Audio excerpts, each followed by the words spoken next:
Hey, we are back again. What's up, everybody? Just let some people join us here. What's up, Paul? I'm good, buddy. How's you? Actually, Oh, I've got good, some news man. to share. I've been told that I've got bad eyesight now, so for reading and computers, so they give me these new glasses, and I tell you what, it's like a different world when you wear these. Like what's right in front of me, I can focus on, but everything outside of that is all blurred. And then when I take them off, I'm like, whoa, the world You has got to get changed. used to 'em.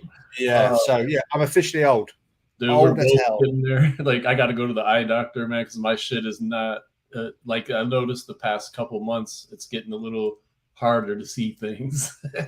Yeah, I've been getting a fuzziness, a haze on myself. So it's like I'm trying to diagnose what it was. And now I'm just been at computer all day long, or got my phone in my face like this. You know what I mean? Like now, yeah, it's HD. I Yeah, put glass on, but it's just getting used to that. Past where I'm meant to look. If I look beyond that, then it's all blurry. So like it confuses the brain more. But okay, this is nothing to do with what we're meant to do. But the optician said it's like you've got these like muscles on the side of your eye that over time just wear down, so they can't react as quick. Therefore, then they start straining, etc., etc. So yeah, I think it's yeah, definitely worth getting. Now I'm sounding old. Do you know what I mean? yeah. We got all kinds of things. My joints, my ears are ringing. I can't see. Yeah, I was in a doctor today, and because I went to the doctor's last week because I thought I was having a heart attack. I wasn't. I just literally having anxiety due to the fact that I had a tight chest. No, not. But anyway, I felt dizzy. It's probably brought on by my eyes. She was like, went through the blood test. I'll get a blood test done. Sorry, next week. But she went through my blood test I had when they did the blood check on me. In the emergency. It wasn't an emergency, but um, and I was chuffed. She's like, "Oh, your creatine's really high." I'm like, "I told you." So I said to the missus, like, "I told you my creatine's always been high." Yeah. So when I take creatine supplements, all it does is make me go to poo. So I've always Oh, said it. so I'm you don't even natural need high to take creatine. it. That's Don't need fun. it. So yeah, like I don't know if we mentioned this last time we were on, but the federal courts in California, I think it was, said that Delta 8 is legal according to the Farm Bill. And so a lot of people are excited about that, but then other people we've spoken to are saying that other federal courts are going to shoot all that down and they're going to change the farm bill next year and it's not going to be good for Delta 8 and all these other cannabinoids like Delta 10 and HHC and stuff like that. So it's really hard to know what's going to happen in the future with all this. Yeah, it's but people who know me, people who who consult with us, people that are in my group, and sometimes hear the videos that me and you put out there. I always say this: like the industry we're in is phenomenal, it's brilliant, but we need to, as businesses, start focus on the solutions we provide people. Then we create products that is solution based, and the ingredient part of it is the additional extra. So therefore, if all these daft laws and federal and all this farm bill all gets, you get told tomorrow CBD is illegal, D8, D9, HHC, it's all illegal. If you sell it, you're going to get arrested and go to prison. You still got a business. And that's why, it's important you do that. But who knows what's going to happen? Like, Marty, our good friend, he will tell you that it's all going to get banned, and then you see another report that says it's like everyone's like, hoorah, this stuff's going to be around forever. Ultimately, just build a business that has a chance of survival if it all got banned tomorrow. Yeah, and then you You can know? pivot if you don't base your whole brand on an ingredient, you're able to pivot with Yeah. market. And unfortunately, nobody knows. Nobody has that crystal ball to be able to say what's going to happen with this industry. And so, yeah, just got to do what you can do every day, and But, don't but focus on the ingredients as much. Focus but on an audience. but there's massive opportunity in this market. I mean, the thing is, I'm based out in Spain. I'm British, so I'm from the UK. So I understand the UK market. I understand the European market. I know the Spanish market really well because one of my friends here in Spain has got one of the leading brands, CBD brands, if you want to call it that, in Spain. But the world's huge, guys. I mean, we were talking earlier, Matt, about the emerging markets. I mean, Japan, they say it's an emerging market. I know a brand that's gone to Japan 2 years ago and crushed it there. Yeah, It's huge, the not market's only for this definitely market, growing but for in. sport. Yeah, and the market's growing in Japan and then Hong Kong too, but not Yeah. China. But I talked to some brands that got their stuff into Hong Kong and and the sales in Japan. They're really grasping CBD now, so the sales are going up. Thailand, they have uh, legal cannabis now, as far as I know. I got a call tonight with a guy in Thailand to talk about that. So there's opportunities everywhere, people. You just got to know keep your ears and eyes open and constantly read. Like I'm always online reading things and just knowing what's going on out there, and so that you're able to jump on those opportunities, like how Paul was just saying, that brand, I think is Nature Can or something, they Yeah. I'll give you a backstory about them. They're the guys that they're from like, they own My Protein back in the day. My Protein's a massive supplement brand here in Europe. Started in the UK, a guy started it, he sold it for, I think, he sold it 34 million. Now it's the Hut Group own it and it's worth $1 billion, I think, the company. Anyway, so some of the original founders of My Protein took that exact model, which was like not bulk, sorry. It was like cheaper products, but in like bags and stuff. But it did really well. They took the same concept and went, right, okay, we're going to launch a CBD brand the same way out in Japan, get massive traction out there, and they come back into Europe. And no doubt they're in the US now, or they'll come soon to the US. So yeah, this is like, guys, if you're a brand and you're established in the US right now, think about potentially coming over to Europe. Europe is a different thing because each country's got a different language and different set of rules and what have you. But Europe is twice the size of the US, right? So there's opportunity there if you're a brand, to come to Europe, get your products manufactured in Europe. Maybe stay away from the UK because the UK has all these new tax laws because now UK is separated from Europe with respect to like trade deals and what have you. Yeah. So, and you could, at the time we talk about this now, you could have CBD on Amazon ES. It's definitely one. I know you can have it on. But yeah, there's opportunity all over the place. No different to I put in the group the other day. Create a non-CBD brand that falls in line with your current brand and use that side by side with your main brand right now and drive traffic to that non-CBD brand using all the tools you've got. When I say drive traffic, I mean drive paid traffic. If paid traffic is a problem for your business right now, there's always a solution to it. I've put that in the groups, my group and Matt's group. There's a solution right there for you guys to go and do. Yeah, one of our clients actually did that, and they're crushing it. They have a non-CBD product. They actually do TV commercials with that product because they're not handcuffed, so they can do that. And they run them late at night, so it's super cheap. And they get tons of leads by phone and email, and then they sell the products, their CBD products, through the phone and email that way. And it's been working great for them. And so you just got to have the bandwidth to be able to do that. So yeah, you got to think that through and make sure you're able to have the bandwidth. But like Paul said, all you need is one product, one landing page, and just start figuring out how you can run traffic to that, where you could run paid ads and you're not going to have be as handcuffed with that. Like it's still not super easy, but it's easier than running ads to a CBD product. Yeah, well, most people that sorry, not most people. A lot of people that come in the CBD space have come from the e-commerce world where they're used to running ads to normal supplement products. So you just take that normal concept and simplify it and go, okay, I can't drive ads, unless I've got insider at Facebook and my brand's probably doing 100,000 a month in sales. Therefore, I can get an agency that can get Facebook ads live. If I haven't got that, then the workaround is what I put in the groups, and it works. People think it's too simple. It's because simple works. If you simplify everything in your business, like literally we had a consult call just then. It was like, okay, how do we get immediate sales right now for a new brand launching?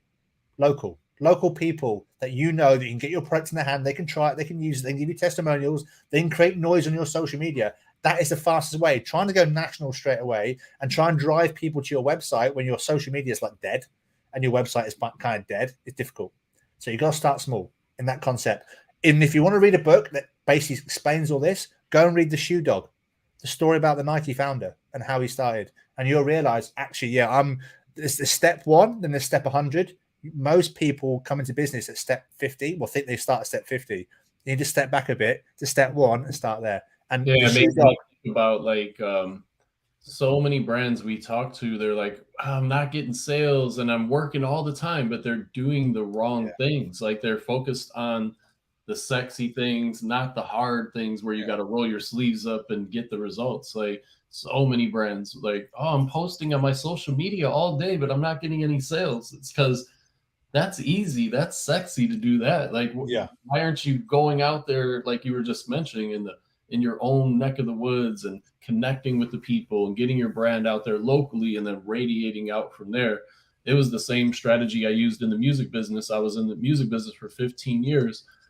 We would start in Chicago and Kanye West was opening up for my group. So that's how good we did locally. Like he was opening for us before he took off. But Like, you got to start locally. And then we were huge in France, Australia, Germany, because we were big in Chicago first, and then we radiated out to the universe from there. But you got to start at home. You don't have to, but it is a good strategy. Yeah, look, the reality is most people in this space, 95% of brands haven't got a massive budget, marketing budget. That's a fact, right? It's Yeah. not to be, but so look, this is what I say to most of our clients is, what would you do if you didn't have the internet to make sales today? Exactly. You would do farmers markets, you do pop-up shows, you'd be knocking on doors, you'd be going into businesses and trying to reach out to those. But we don't live in them days. We live with the internet, but we still can't run ads. And this is one of the questions today was, oh, how do I get into like the leading magazines? It came up yesterday in one of our consult clients as well. Consult call, sorry. It was like, how do I get into leading magazines? There's two ways. You go on the website, you find their media kit, reach out to their marketing team, you spend a fortune to get in their magazine. Or a simple way of doing it is you go to the magazine's LinkedIn page, you find out every single one of their staff, find out which one of the editors and the writers for the magazine. You go and befriend them on social media. You go and follow, like, and comment on all their posts genuinely, so it feels like you're being natural, like, you know, someone who's connecting with them, who likes them. Then eventually you'll build a relationship with them, and you can reach out to them and say, hey, if you're ever looking to get content on this subject, I can help you out, because these guys and girls have to write so much content every month to have a backlog of it as well, that sometimes they just want something to make it easy for themselves. And if you can make it easy for them by writing the content for them and getting a mention, you just got yourself into a leading magazine for nothing, for spending time on social media. And me and Matt always tells people when we're on calls, right? It's like, oh, Paul used to spend 8 hours there on Twitter when he first launched his brand and grew it. And everyone's like, what the hell is he doing for 8 hours? That I was connecting with people, I was answering questions, I was going to people up my competitors' feeds, and when the brand didn't respond to questions, I'll go and answer those questions. Not trying to sell, trying to help. And that's not sexy at all. That's like boring as fuck. Especially when you've got your partner and you go, what the fuck are you doing on social media? I'm trying to build a business. Yeah, right. Chill out. It's like, well, you go and chill out. I'm trying to build a business. What's Twitter doing? How's that going to build your business? Well, and maybe do 7 figures. So yeah. And do you still do it today? I was saying to Matt yesterday, I was watching this YouTube golfer, and he's now the biggest YouTube golfer. He's a UK guy, right? He's the biggest YouTube golfer, most watched, got the most views, etc., etc. And they said, how did you start? And he basically started on Twitter by going onto a golf pros feed. David Ledbetter, one of the biggest golfers at the time, coaches, went onto his feed and was answering the questions that David Ledbetter had never answered. And that started his journey, by literally jumping on someone else's feed and helping people. Then he got his own following. Then he said he had people come from America flying over to the UK to get golf lessons with him. He was just a normal guy from Manchester. Now he's the biggest golfer YouTuber in the world. And but that goes back to like routines as well. As an entrepreneur, you got to have the routines. Like Paul was sticking to it every day. He was hitting Twitter hard, and just like even building the Facebook group, like every day I get in there and I do what I got to do, because you got to do that to build things. And talk about routines, Matt. So people say 8 hours. It wasn't 8 hours solid. It was broken up. I used to go on there between 9:30, well, the exact time. So it was like 9:30, 10:30 in the morning, because that's when people have their breaks in the UK and they go for a dump and they're on their phones while I go for crap, right? So I was on social media then. I was over lunch break, a 2-hour period over lunch break, another 2-hour period mid-afternoon, and in the evening there was probably another 4-hour block. I was on social media for the brand, communicating with the people that my target audience was going after, knowing when they are free to be on their phone and waste time. Therefore, I'm engaging them at the right time. Even Twitter does it now. It tells you when your audience is busiest. So you'd have to guess. Analytics tells you nowadays. So that's when I did it. I basically was live. Most people, what happens on Saturday on social media is dead. Yeah. You're a brand. You should be on social media making noise, because when everyone else is not making noise, your stuff's going to pop up sooner. Yeah, but don't just post and hope. Post and go and engage. Yeah, right. Yeah, don't post and hope. That's a good one.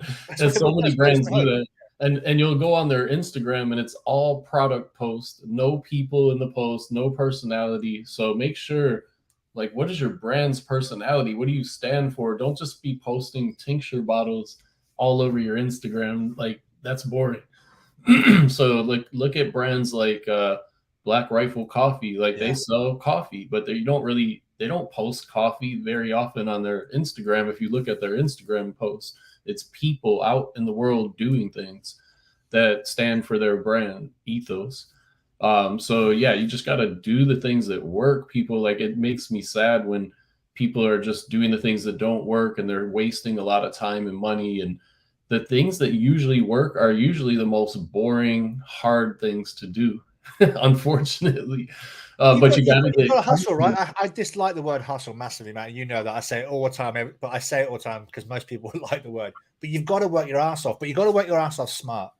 It's like I say that everyone goes, oh, 8 hours on Twitter. So someone go, okay, I'm going to spend like 5 hours on Twitter now. Oh, I didn't do anything after 3 weeks because you got to look at every. Well, I say 3 weeks. After about a day, people give up because initially you get no response. But you got to look at all the. It's like I said this again. I said this last night. I think David Brailsford was the guy who was in charge of UK cycling back in 2010 to 2014, and in 2012 Olympics, British cycling just dominated everybody. Tour de France dominated everyone. And his policy was: you change 100 things by 1%, you've improved 100%. He was anal about every single tiny thing. So I, at that time, I'm still now, anal about the little things, like, okay, when are people online? When are people most likely to talk? Like, I was even anal when I first came out of military, I tried selling stuff on eBay, basically golf clubs, because I like buying them, using them, and selling them. But there's a thing about it's like Thursday night and was it Tuesday night? Or Thursday night and Sunday night between 7 and 9 was optimal time to try and end a bid. You always get more money. So those tiny little things, if you understand when your audience are online, and the kind of things that annoy them and piss them off as well and excite them. So the kind of words we had this call just then is like coming up with a blog title is one thing. Then coming up with something that's going to make your target audience excited about, as in it really emotionally hits them when they read the title. That sounds a bit weird to say that, but if it's something like, I don't want to make something up now, but you have to emotionally connect with your target audience. And again, reversing back to step one, if you don't know who your target audience is in depth, step 2 to 99 is going to be tough. Yeah, how are you going to know what to write? How are you going to know what images to use if you don't have an audience? So it's important. And going back a little bit, a book I would highly recommend is The War of Art by Stephen Pressfield. And one of the things that he teaches in there, or that he talks about in there, is the people that succeed the most are comfortable being uncomfortable.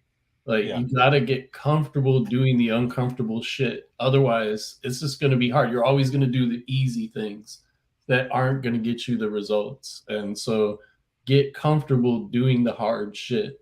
And what's the reality right now, Matt? That it's about to get very uncomfortable financially for a lot of the world because the markets are crashing. A massive recession is coming. I don't look at news and shit like that because I watched it about 5 days ago, first time in about 3 months, and it was like literally I watched it, and like depression was kicking in after watching it. I was like, I'm exaggerating, but it's all doom and gloom, right? No money, so people are going to clam up. They're going to stop spending, and this is the time now. You as a business have to like go harder in and do more and be the brand that people rely on and listen to, because it's giving people a reason to give a fuck about your business. Honestly, it always is.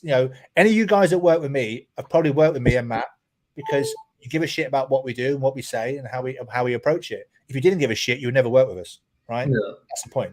And you got to think bigger, people. Like I was at an event the other day with this guy, Tom Shipley. He's a really successful entrepreneur, and he's in his 50s, and he's still learning and growing. He has a coach, and he's like, I'm working with my new coach, and he's like, I'm learning how to think bigger. And this guy is very successful.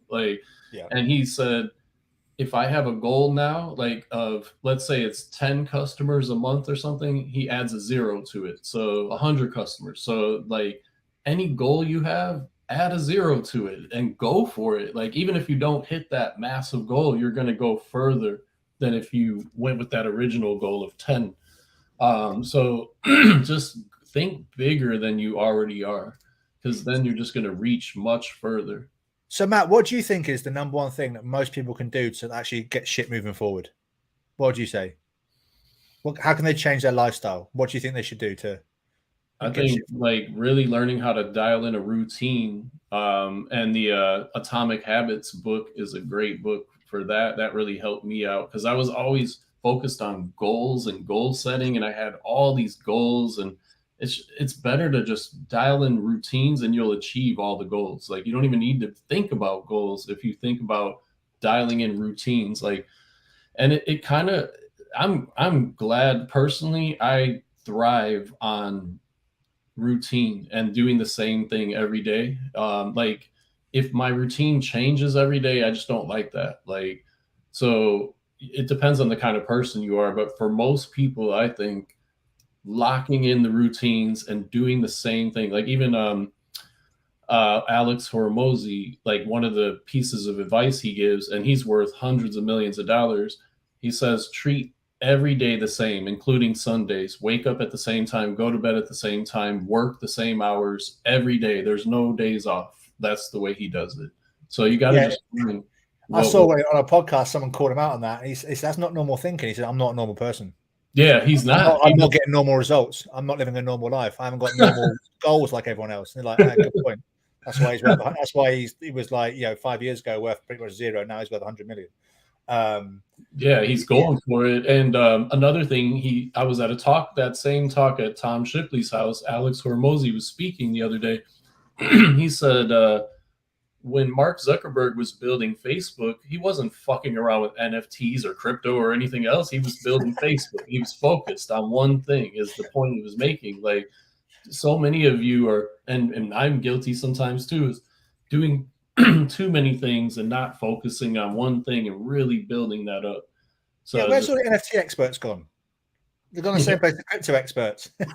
Yeah, they're very back into the cannabis space. Yeah, it's funny now. I see people offering marketing services and courses again, and that were the crypto experts. Now they're offering courses and marketing again. Yeah, it's I joke, but honestly, people are just trying to make money, which I get. But yeah, that's a routine thing. It's something that in the military, it was a kind of routine. You got no choice in the military, right? But I kind of fell out of that. And in the last couple of months, I've got back into routine. I get up around within a 15-minute time window. I go for a walk in the morning with my daughter. I get to school at a certain time. I've got routines in my day. And what I found out, now I've got a routine. I have more routines on top of routine. I've started adding more to the routine. There's flexibility in it. I've got to have flexibility. I've got a 3-year-old daughter. So, yeah. But ultimately, a routine, because I've even got the, where is it gone?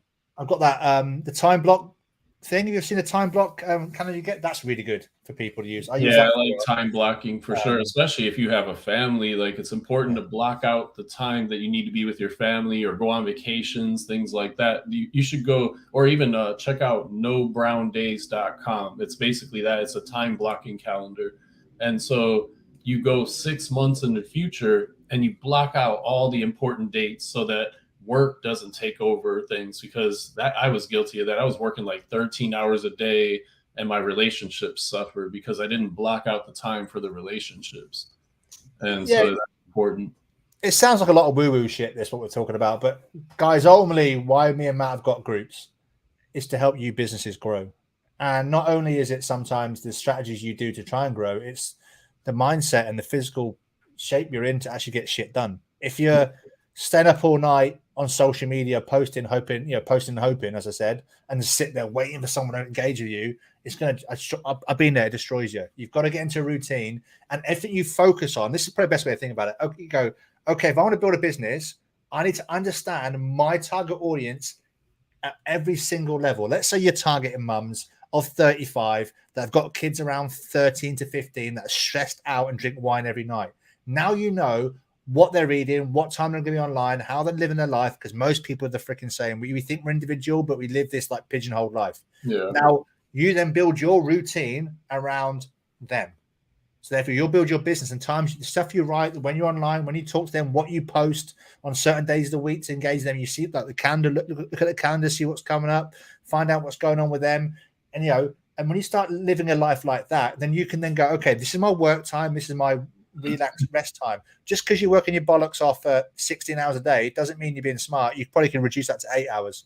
A lot of time people go, oh, I've only got 4 hours a day to build a business. Is that enough time? It depends on what business you want to build. There's not a one size fits all. So it depends on what business you want to build. Down. Like I work 6 hours a day now, and I make way more money than I did when I was working 13 hours a day. So it's just about figuring it out, but it's hard. It's entrepreneur. Like I always say, the definition of an entrepreneur is like jumping off a cliff and building the airplane on the way down. It just feels like that. But sometimes you figure out how to build the fucking airplane and you're like, okay, I got it. I'm fucking flying now. And so it just takes a lot of practice and patience. And but to like switch over a little bit, I was reading this study about CBD, and it was a huge study. I can't remember the fucking name. I closed my tab on accident this morning, but they were saying in the study, 56% of consumers recommend CBD to their friends. And so if you don't have a loyalty program set up on your site, that you should be getting your existing customers to be telling their friends. How can you incentivize your existing customers with free product or discounts or points or whatever it is in order to tell their friends and family about your products? Because obviously 56% of people are already doing it. So why not incentivize them and push it? Yeah. And another way to look at that, guys, is what's happening right now. I said before, markets are crashing. There's a recession coming. People are worried about money. Give them an opportunity to make money. Exactly. And yeah, so make your customers affiliates. And like I've talked to a bunch of brands that have done that successfully. And another thing that I noticed from this study is that the older audience is untapped. People over 45 or people over 55, it's just untapped. Like there's very few brands targeting older audience, and it's crazy because they need it the most. They have the aches and pains, and they're stressed out. Their anxiety, they're thinking about dying and getting old and shit. And so yeah, it's like that audience is not being tapped into. So that's something to think about if you're coming up with ideas for brands and you're watching this. That could be an angle that you could take, especially offline too. They got retirement centers, senior homes, over 55 communities, and things like that where you could tap into. So just thinking about those blue ocean groups, because there's very few blue oceans left in the CBD market. And it's funny in that questionnaire they did, the worst side effect of CBD from the users was dry mouth. So it's like, it's such a safe thing to promote. It feels good to be able to promote a product that helps people's lives, that doesn't endanger them in any way like pharmaceuticals. So we should all be proud and just happy that we have this amazing substance that we can help people with, and it doesn't harm them. Yeah, Forbes put a report out about a week ago as well. That's Forbes magazine. Again, I don't know the demographic they surveyed, the numbers they surveyed, but I think the highest used product was gummies. Yeah, so gummies are still flogging oils, right? But oils again, surveys are surveys. Run your own data across your own customer base and your audience. But I think it's about even now with oils and gummies. I still think there's a lot of people that use tinctures, but I do think that gummies, I know the past 3 years it's skyrocketed. Yeah, it goes back to audience. Well, how do your audience normally consume products? What's going to make it easier for them to consume products? And look, Golly is the best example I can give to anyone. Golly gummies, go and check them out. They literally just came on the scene out of nowhere and sold apple cider vinegar gummies to the apple cider vinegar drinking crowd that were fed up of drinking apple cider vinegar. Perfect opportunity. They crushed it. Now they've got Jennifer Lopez and 4 products. That was brilliant. The way I would say in the last 5 years, Golly and Fields are some of the best examples of brilliant marketing that I've seen. Just the ability to, like Fields, same thing. They came out of nowhere they were the first brand to do a custom tincture bottle. And they just had brilliant marketing. The way they addressed the consumer on their website and took you through a journey on their site, it was just perfect. And so you got to know what brands are doing in CBD space, outside of the CBD space. Just pay attention, and that's how you get ideas for new products and things like that, new audiences. So yeah, you just got to be constantly educating yourself. If you're not moving forward, you're going backwards. There's no such thing as staying still in business. You've got to constantly be going forward. Like my buddy came into town for a couple of days. He reads 3 to 4 hours a day, business books. Wow. And he's 27 years old and he's killing it. He's crushing it. And I'm like, damn, dude, I read like an hour a day. Like you read 3 to 4 hours a day. So yeah, you got people like that you're competing with. And so you got to stay on top of things or become friends with people like that. That's it, right? I absorb a lot. I hang around. I've got a good network of people that are very, very smart, and I always find that there's that old saying that you should never be the smartest person in a room. Yeah. I always want to, put my ego to the side. I like to be the dumbest person in the room because that's how I Me learn. too. Yeah. And when I feel dumb, I learn. And I always have been that way. It's just, it's that's that ego part of me. I don't say, like, going back to when I was a young kid and I started training. I always trained with I said, the biggest guy in gym, can I train with you? We train with him, get stronger than him, and move on to the next person. Me Yeah, too. it's just that mentality. I don't want to be the smartest person because I'm never going to be the smartest person. Because book smart, I'm dumb as shit, but I've got a lot of common sense. So it's don't honestly, even if you just right now, if you're like got no motivation to do business, just go onto acquisition.com and go and look at Alex Hormozzi's free course. Go and watch that, and it'll blow your mind. It's absolutely free. And then go and follow him on YouTube or Twitter or wherever. Listen to what he's got to say. It will motivate you to do better shit. And like you said, Paul, 5 years ago, he was like almost living in his car. He was about to get kicked out of his apartment and shit. So he's worth hundreds of millions of dollars within 5 year period. Yeah, I think he'll be worth. I reckon he'll be a billionaire within the next 3 years. Yeah, just because he's putting in. He's even spent an hour with Grant Cardone and paid like 40 or 24 grand for it just to pick his brain for an hour. Yeah, about property.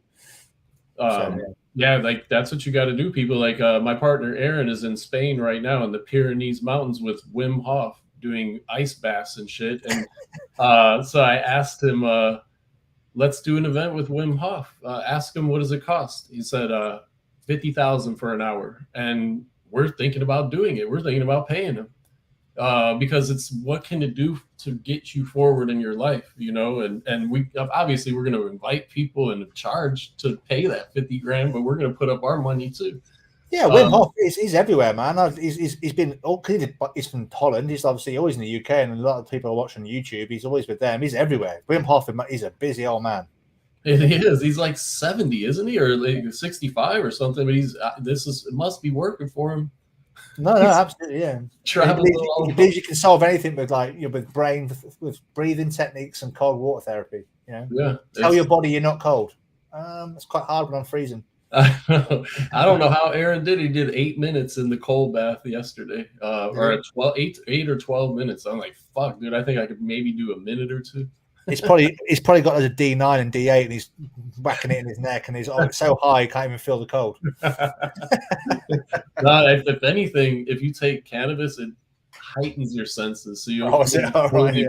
Yeah. No, I don't know. I think you could probably get into it because the euphoric feeling from cold water therapy is massive, supposedly. I've done a few plunge pools, but because it's that initial shock. I've dived in when I was in the military into you go to Norway and they dig this you're on a lake and they dig this 8 foot. It's about 8. That's not even 8 foot. It's very big in that pool. It's about 16-foot long trench, and it's just cold water. You dive in your uniform and you swim to the end. But once you dive in, your testicles go to the back of your throat. None of your limbs work, and you can't function. Then you somehow doggy paddle to the other end. You get out the other end. They say to you, "Take your clothes off and roll in the snow. You'll get warm." You're like, "What the fuck? How does that even work?"